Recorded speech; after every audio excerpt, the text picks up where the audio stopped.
So if I'm building a house, would you say that MFA is my foundation and then I build everything else around that?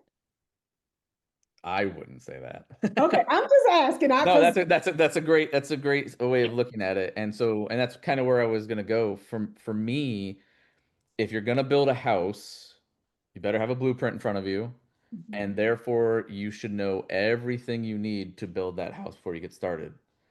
So asset inventory is how we translate that into an environment. Know everything that exists, both physical and software based, in your environment. Because then you can take and do things that, like Jay said, if for your software, does it even have the ability to turn on MFA? Do you even have SSO as an option? Is SCIM an option? Is Okta like how? What are the ways of authenticating and authorizing users into your software systems? And then same thing with your hardware. What laptops do you have? How old are they? What are they all this are they all the same make and model? Can they be managed remotely?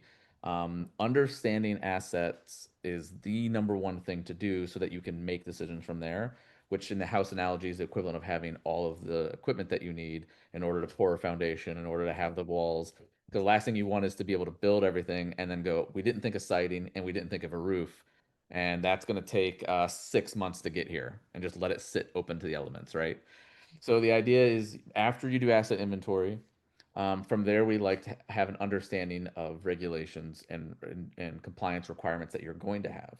Because now you have all these things. How deep do I have to get into backups?